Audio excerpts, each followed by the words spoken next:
Welcome to the MasterMind Library, the home of the MasterMind Book Club. They call me Ferdinand, the bringer of balance, leader of many disciplines, and your host. We've been diving deep into the Mesopotamian epic, the Enuma Elish, the epic of creation. And today is our last day on this epic. We're on tablet 7, coming to the end. All right. We've been good. We've been getting some great information about Tiamat, Marduk, Kingu, Nudamad, and quite a few other of the Anunnaki characters. Right. So, and I don't even want to say characters. Let's say the Anunnaki ancestors. Yeah. So we're going to go ahead and move in our book to, in our virtual book, to tablet 7. All right. Let's see. Where we at? Tablet 7. There we go. All right. Let's make this a little bit larger.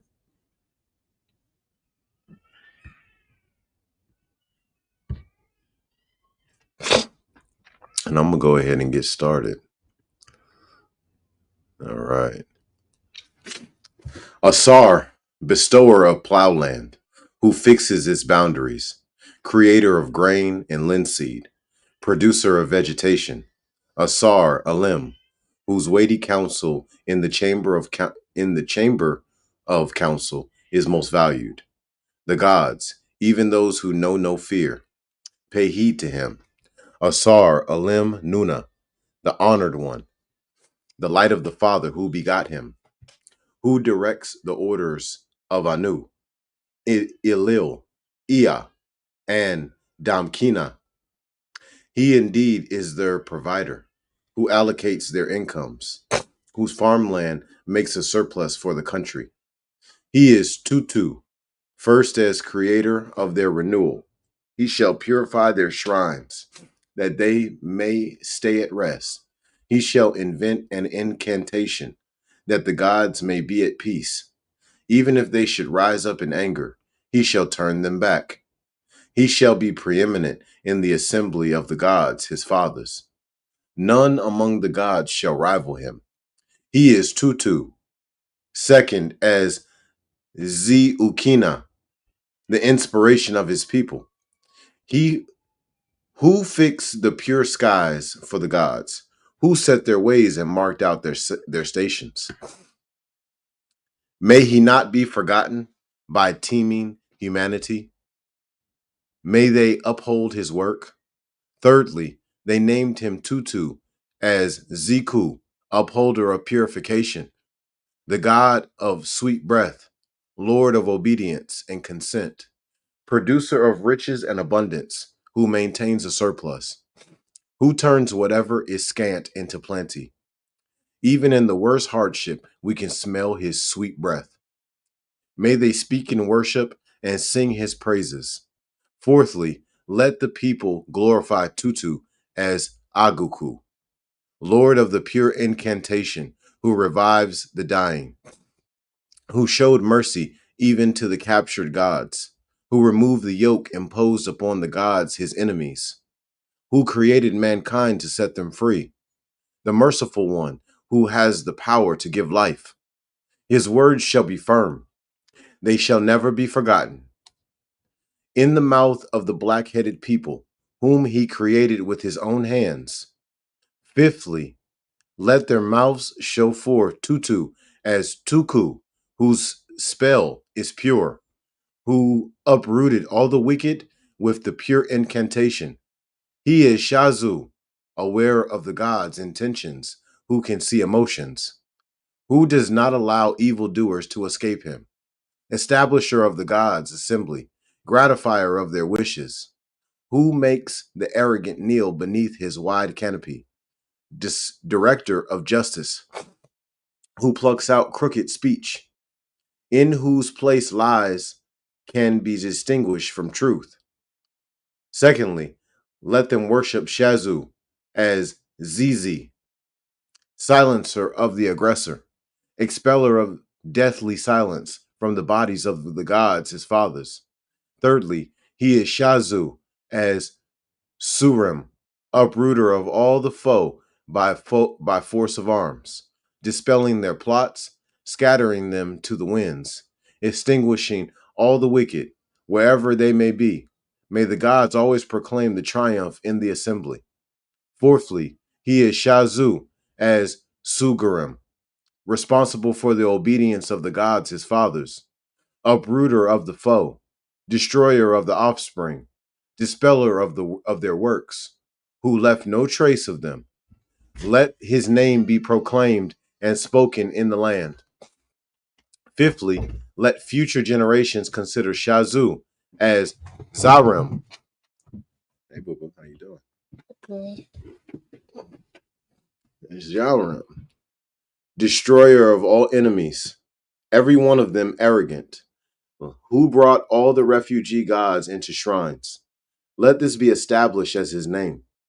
Sixthly, let them all praise Shazu as Zagarim too, who destroyed all the foe by himself in battle. He is Inbilulu, the Lord, their enricher.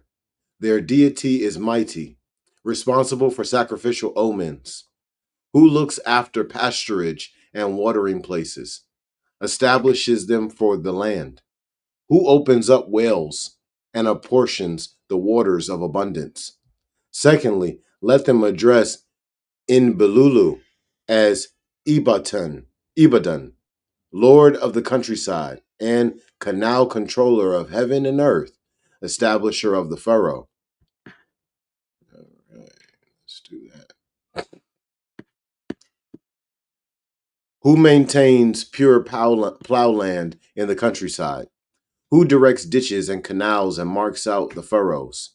Thirdly, let them praise Inbilulu as Gugal, canal controller of the gods, irrigated land, lord of abundance and the luxuriance of great grain piles, responsible for riches, who gives surplus to homes, giver of cereals, producer of grain. Fourthly, he is Inbilulu as Higal, abundance, who heaps up a surplus for people, who brings rain of abundance over the broad earth and makes vegetation grow profusely. He is Sursur, who piled a mountain over Tiamat and took as booty the corpse of Tiamat by his force of arms, governor of the land, their righteous shepherd, whose gifts are cultivation, garden plots, and plowland, who waded into the broad sea Tiamat in his fury. Like a bridge, he spanned her battlefield. Secondly, they named Sursur as Mala, boatman. May she, Tiamat, be his bark forever, and he her sailor. He is Gil, who amazes mighty heaps and mounds of grain, producer of cereals and flocks, giver of the land seed. He is Galima, who established the cosmic bond of the gods, who created stability, the ring that encompasses them, who prepares good things. He is Agalima, the lofty, who tore out flood waves and controlled snows and built the earth above the water, established the heights. He is Zulum, who designated fields for the gods and divided up what he has created, bestower of incomes and food offerings, supplier of shrines. He is Mumu, fashioner of heaven and earth, director of the God who purifies heaven and earth. Secondly, as Zulum Umu, whom no other God equals for strength. Gish Numun Ab, creator of all people, maker of the world's quarters, destroyer of Tiamat's gods, maker of people in their entirety. Lugo Ab Duber, the king who scattered Tiamat's brood and snatched her weapon, who made a firm base in the van and the rear. Pagal Guina, leader of all lords, whose might is supreme, who is greatest of the gods his brothers, prince of them all. Lugal Durma, king, bond of gods, lord of the cosmic bond. Who is greatest in the royal abode, highest of the gods by far?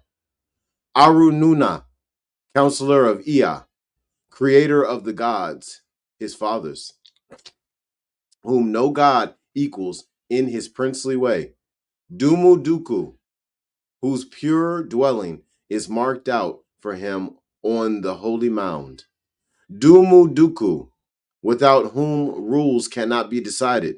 Lugal Duku, Lugal Shuana, king whose might is supreme among the gods. Lord, might of Anu, who is preeminent as the namesake of Anshar. Arugu, who took them all captive from inside Tiamat, who unites all wisdom and is broad of understanding. Irkingu, who took Kingu captive as foe in battle, who administers decrees for everything, who confirms supremacy. Kinma, director of all the gods, giver of counsel, at whose name the gods themselves quake in fear as in a tempest. As Isizkur, he shall sit highest in the house of prayer, and the gods shall bring their presence before him, as long as he accepts revenues from them.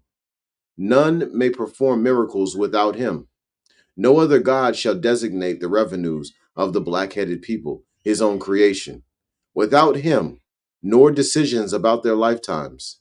Gibel, who establishes the of weapons, who performed miracles in the battle with Tiamat, profound in wisdom, skilled in understanding, so profound that none of the gods can comprehend. Adu shall be his name. Let him cover all the sky, and make his fine noise rumble over the earth. May he shed water from the clouds, and give sustenance to the people below. Asharu, who like his name is responsible for the gods of destinies. He does indeed take charge over every single person. Nibiru, he does indeed hold the crossings of heaven and earth. Neither up nor down shall they cross over. They must wait on him. Nibiru is his star, which is bright in the sky. He controls the crossroads. They must look to him, saying, he who kept crossing inside Tiamat without respite shall have Nibiru as his name, grasping her middle. May he establish the paths of the heavenly stars, and may he shepherd all the gods like sheep. Let him defeat Tiamat, constrict her breath, and shorten her life, so that for future people, till time grows old, she shall be far removed, not kept there, distant forever, because he had created the place, heaven, and fashioned Danina, earth. In Kirkur, father of Elil, named him. Ea heard that name, but which the Ijiji all called him, and was delighted, saying, he whose fathers have given him such a splendid name shall have the name Ea, just like me. He shall have mastery over the arrangement of all my rights, and shall direct every one of my decrees. With 50 epithets, the great gods called his 50 names, making his way supreme. May they always be cherished, and may the older explain to the younger. Let the wise and learned consult together. Let the father repeat them and teach them to the son. Let the ear of the shepherd and herdsman be open. Let him not be negligent to Marduk, the Elil of the gods. May his country be made fertile, and himself be safe and sound. His word is firm, his command cannot alter. No god can change his utterance. When he is angry, he does not turn his neck. In his rage and fury, no god dare confront him. His thoughts are deep, his emotions profound. Criminals and wrongdoers pass before him. He, the scribe, wrote down the secret instruction which older men had recited in his presence, and set it down for future men to read. May the people of Marduk, whom the Ijiji gods created, weave the tale and call upon his name in remembrance of the song of Marduk, who defeated Tiamat and took the kingship. And that concludes. We got some notes here. Y'all can check those out at another time. I can't see. And it's okay, boo boo.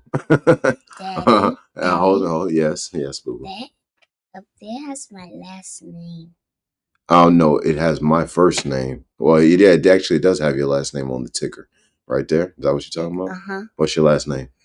Thomas. Very good, boo boo.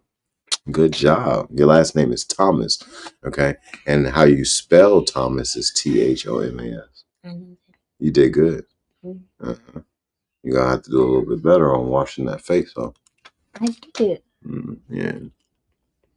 You got to get that face washed. I did. Well, you got to make sure you're getting all of this, so you ain't looking a little crusty. I want you to drive me to school. Well, I do take you to school almost every day. So we're going to do that after we finish this video, okay? But yes, so we have concluded the Enuma Elish, the Mesopotamian epic of creation. I recommend that everybody out there goes back and you read this material. Go through this material and look at your biblical doctrine. See where there are parallels. See where there are correspondences, where things are similar. And ask yourself, see for yourself what this is. Now, this is just one of the first epics of the Mesopotamian and Babylonian epics, these clay tablets that we're going through. And again, I say, this is a translation of that epic, okay?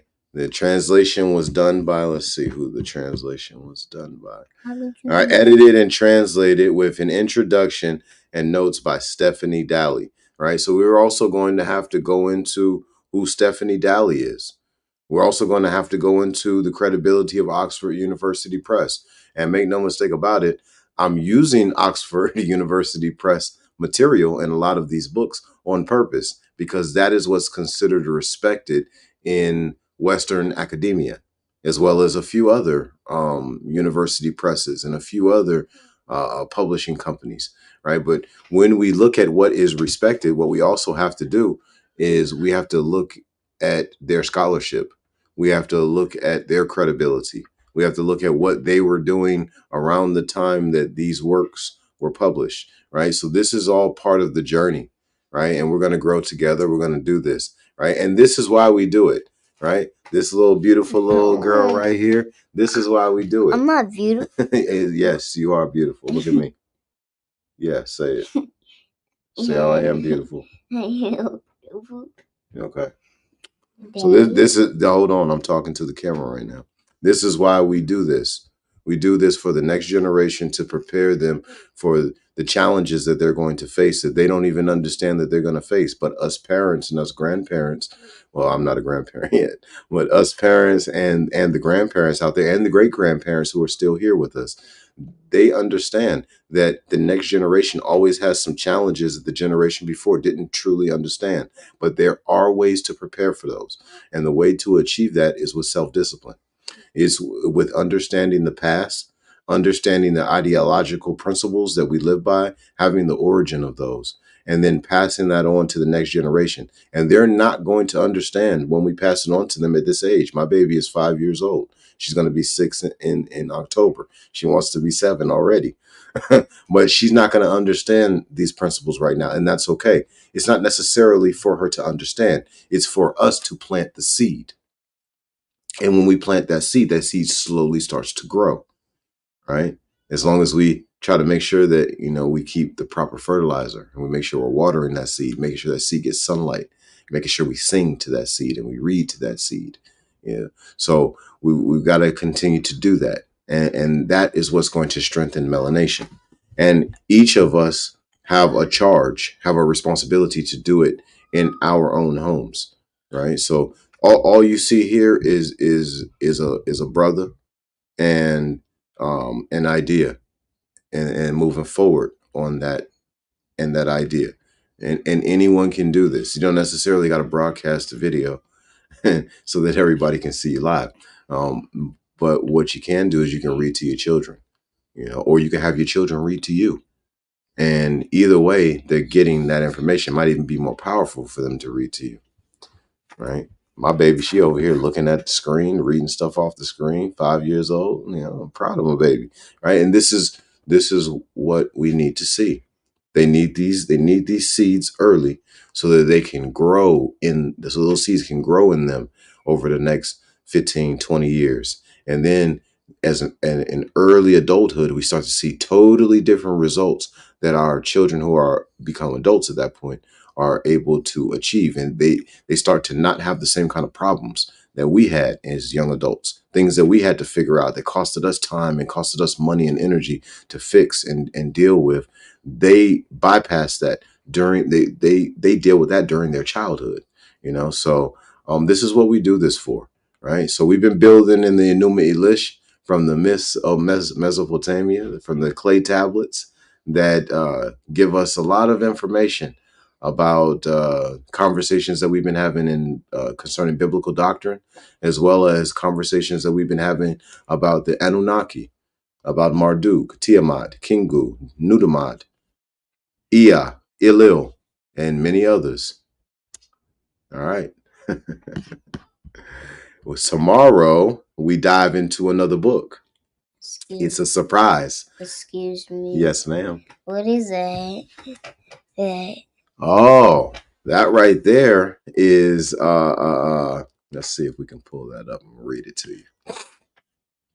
Ninurta attacks Anzu to regain the stolen tablet of destinies from stone sculpture found in the temple of Ninurta at Nimrod in Iraq. And the site, they've cited a source here: Layered Monuments of Nineveh, Roman numeral 2, plate 5. Okay. Mm-hmm. So that is a depiction right there of Ninurta attacking Anzu. And they found it at the temple of Ninurta in Nimrod. Okay. Can we go there? Absolutely, we can go there.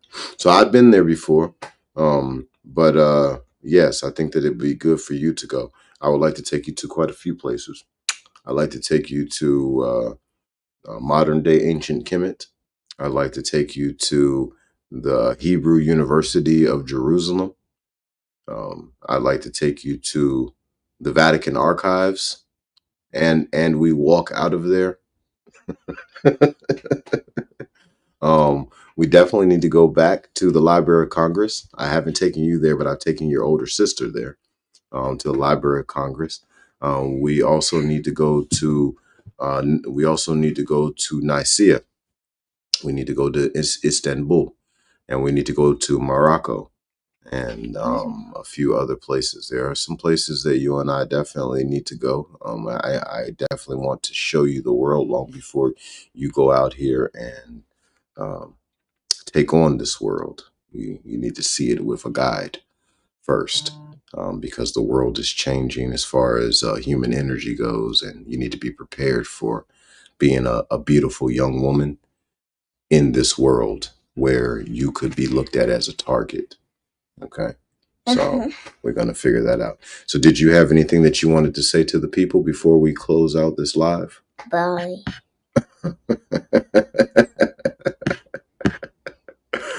All right. Tomorrow, 8 a.m., we're going to start our next book. It's a surprise. All right. I'm looking forward to everybody who's going to be here with us. I promise you, this next book is going to really, really get you. It's going to really pique your interest. You're going to love this one. It's going to get you some money. Y'all stay blessed. You have